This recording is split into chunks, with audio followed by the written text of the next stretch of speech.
Well, I wakened up one night and to my horror, the walls appeared to be covered in fur, white fur or fleece or something of that kind.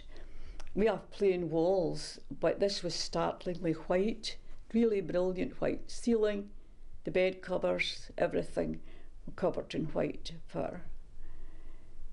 And that was, to me, the worst thing I had ever seen. And I awakened my husband and said, I don't know what's happening to me. Everything's covered in white fur. And I got out of bed and clawed at the walls. And as I got up nearer to the wall, I could see that it wasn't there, but as I come back, it was there and it was everywhere. And it was then I thought, I can't live like this. I've got to find out what this is. I spoke to my GP about it at first, and he said no, he had no idea. And I was saying him about something else, and I said, well, I sit here, your room's covered in pink squares, and they're all moving. He said, I have no idea what that could be. No, I really don't know what that is. I tried to get an appointment at the hospital, but they just kept saying you have an appointment for a year, and the clinics are full. So in desperation, I phoned the A&E helpline, and they said, come in the morning and somebody will see you. So I went into hospital in the morning, and they just said the same thing. You see pink squares? And I don't know what that could be. And they sent me to the other hospital in the area, where I saw a doctor there, and he said, what you have is scarring on your retina, and I'm afraid you have it for the rest of your life. There's nothing we can do about it. So I accepted that for a while, and I thought this must be what it is, until it really it was getting worse all the time. And the night that I saw the white fur all over the walls was really the end.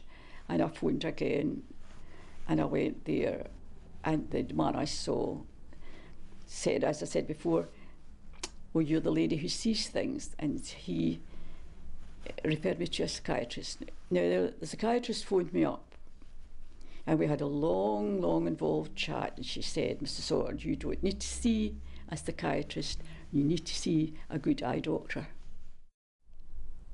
What I would like to have been able to do was to have found out immediately what was wrong with me. And I think that in the hospital, when you're diagnosed with macular disease, the best idea would be, if not the first visit, certainly amongst the first few visits you have to see your consultant, you should be told that you may see patterns and colours and things you can't understand. Don't panic. It's quite a well-known complaint. It's just something that happens because of your problem with your eyes. That would take away the fear. It's the fear of what's happening to you that you can't live with.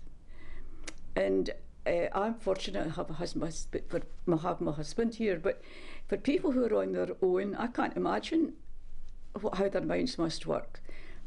To be on your own and waking in the night and seeing things, and some people do see cats and dogs and people and horses and all gardens.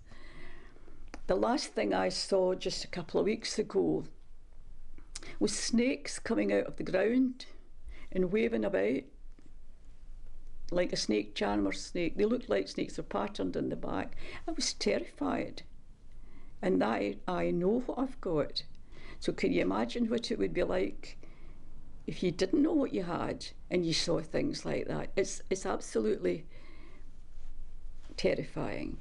But it doesn't need to be, because if your consultant would tell you, and amongst your first visits, to be prepared that you might see something like that, then all that fear would be taken away.